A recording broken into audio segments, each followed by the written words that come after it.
Bonjour tout le monde, je m'appelle Belgaïs Youssef Chafik et je suis praticien néphrologue au centre hospitalier universitaire de Batna. Aujourd'hui, on va parler d'un sujet intéressant puisque c'est un thème que vous avez rencontré lors de votre pratique hospitalière qui sont les acides.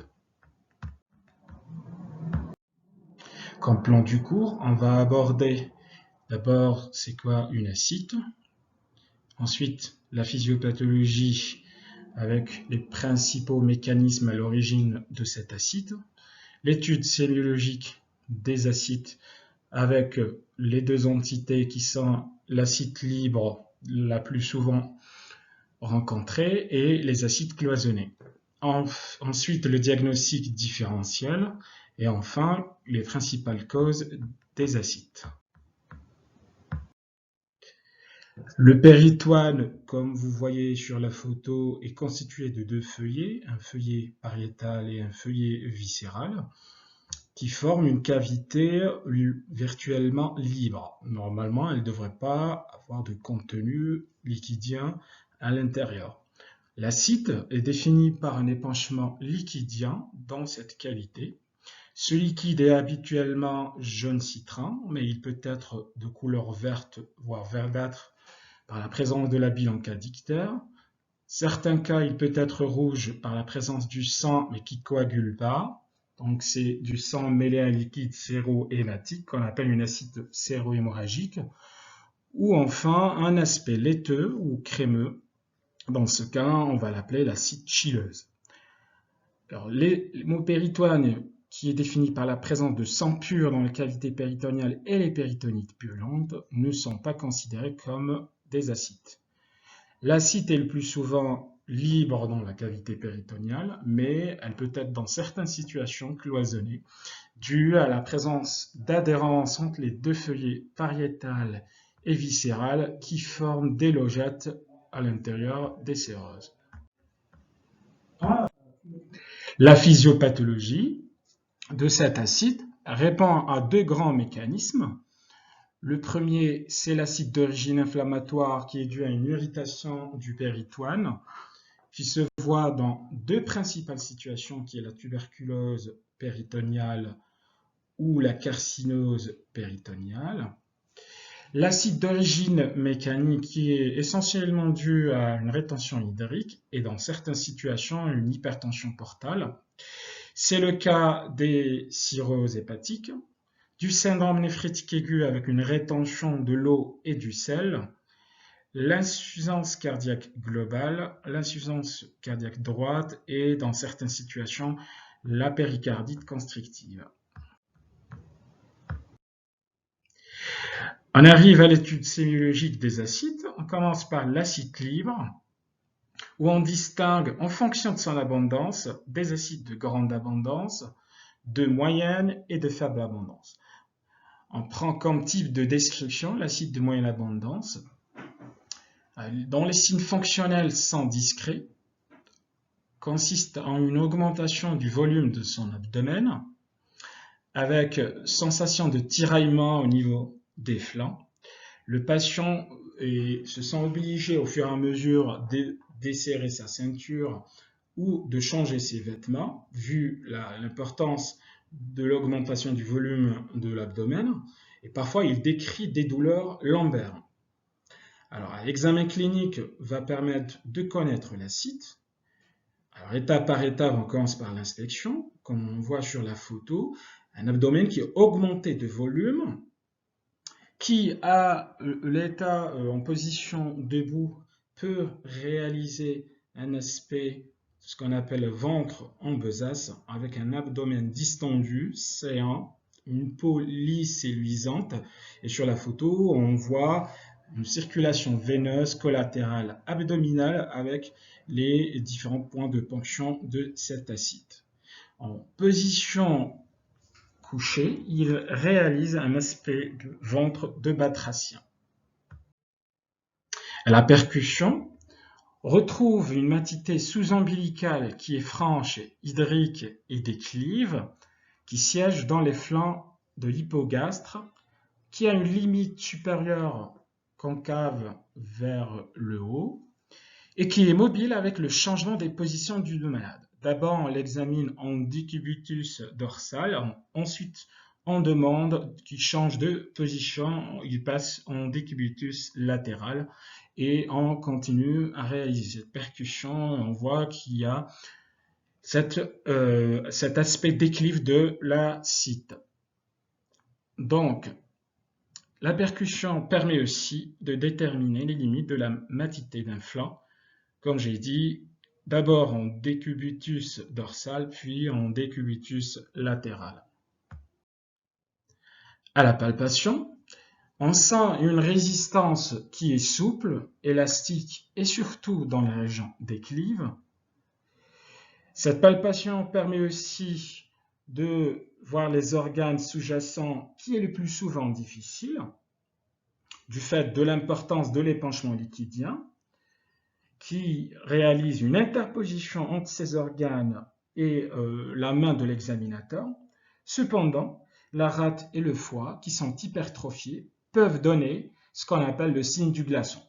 Alors ce signe, on le recherche, comme sur la photo, en déprimant brutalement la paroi au niveau de l'hypocondre droit et gauche, et on perçoit le choc en retour du foie et de la rate.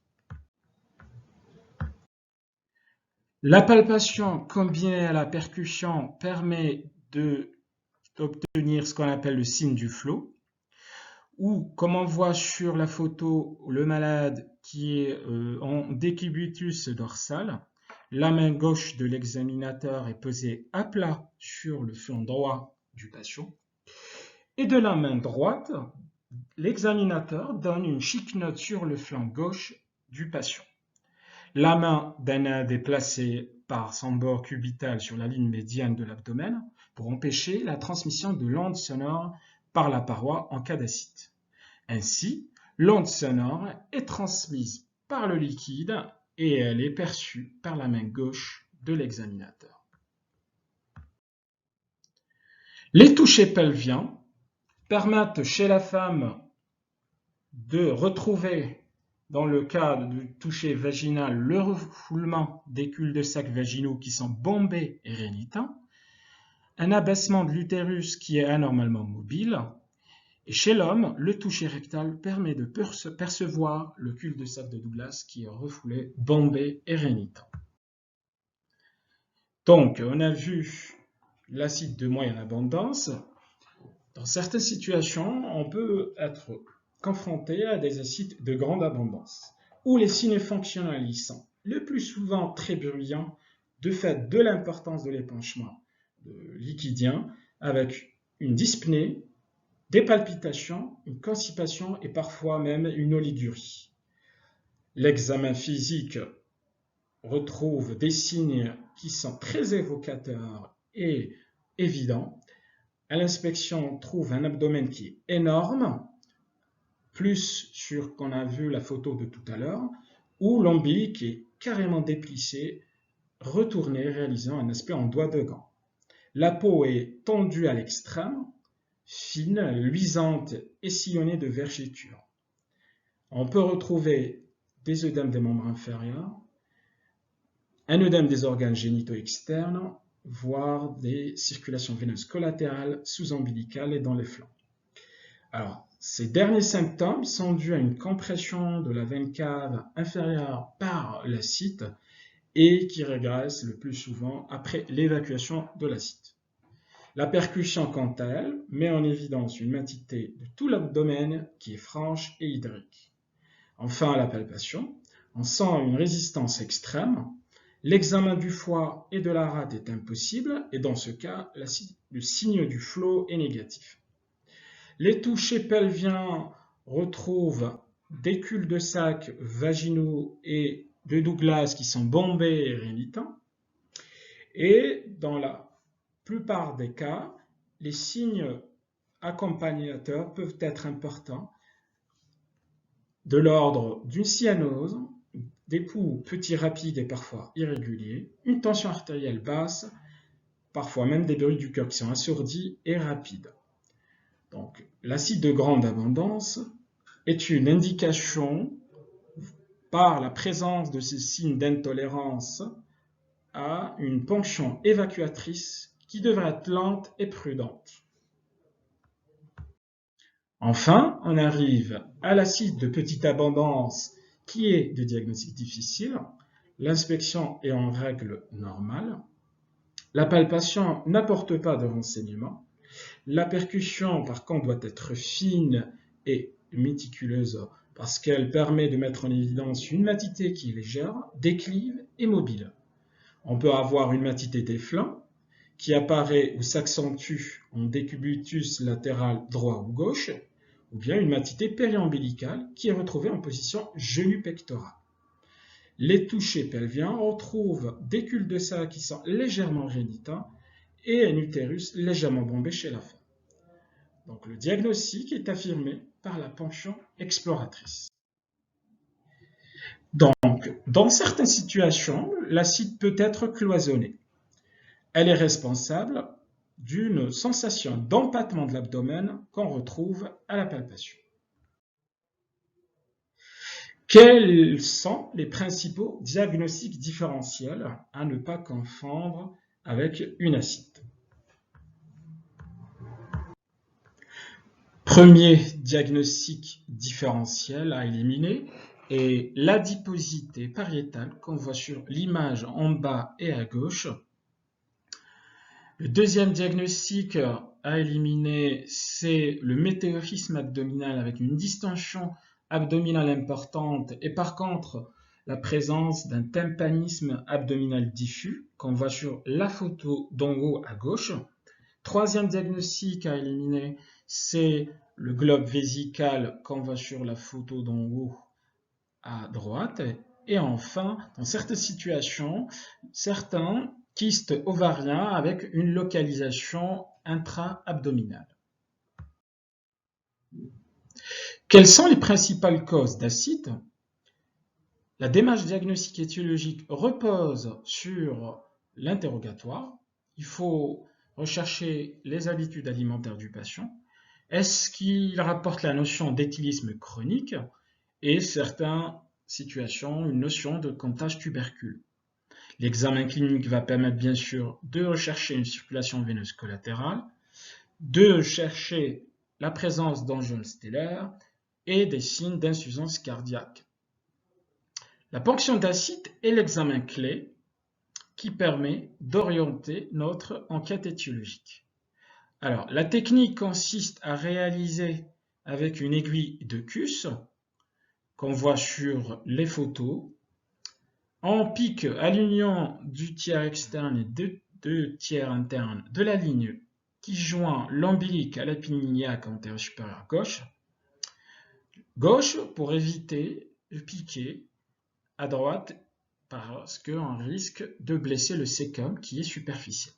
Donc, comme on voit sur la photo, sur une ligne qui joint l'épine iliaque antérieure supérieure gauche et l'ombilique, à l'union du tiers externe et des deux tiers internes, on ponctionne avec un ongle en visant l'ombilique. Donc on ponctionne et on retire. La ponction peut être exploratrice, c'est-à-dire pour chercher l'étiologie, mais elle peut être aussi évacuatrice, comme on a vu lors des acides de grande abondance, pour soulager le patient et essayer de réduire les signes d'intolérance. Une fois que la ponction est réalisée, on récupère les liquides en général sur des tubes de 3 tubes pour une étude chimique, une étude cytologique et bactériologique. Et dans certaines situations, on peut même envoyer à la recherche d'autres étiologies. L'aspect macroscopique du liquide est très important puisqu'il peut être clair, jaune citrin, parfois séro-hémorragique et exceptionnellement chileux. L'étude chimique permet de distinguer le transsudat du l'exsudat. Le transsudat qui est d'origine mécanique, qui a une composition pauvre en protides, inférieure à 30 grammes par litre, avec une réaction Rivalta négative. contrairement à l'exudat, qui est riche en protides, généralement lors des acides inflammatoires, avec un taux de protides supérieur à 30 grammes par litre et une réaction Rivalta qui est positive. L'étude cytobactériologique permet d'énumérer les éléments blancs et réaliser l'équilibre, c'est-à-dire il y a combien de polynucléaires, de lymphocytes et la recherche de cellules mésothéliales. Aussi, on peut rechercher des cellules malignes. La recherche de BK est systématique. Les examens complémentaires, en dehors des examens cités ci-dessus, la laparoscopie est l'examen clé du diagnostic, surtout des acides inflammatoires, puisqu'elle permet de voir les anomalies du péritoine et d'en faire la biopsie. Quelles sont les différentes et les principales causes d'acides? Comme on a vu lors de la physiopathologie, les acides peuvent être inflammatoires ou bien mécaniques. Les deux principales étiologies de l'acide inflammatoire sont la tuberculose péritoniale et la carcinose péritoniale. Quant à l'acide mécanique, c'est essentiellement la rétention hydrosodée qu'on rencontre lors des cirrhoses hépatiques, les syndromes néphriques aigus, l'insuffisance cardiaque, qu'elle soit globale ou droite, et certaines péricardites constrictives. Voilà, on arrive à la fin du cours et je vous remercie de votre attention.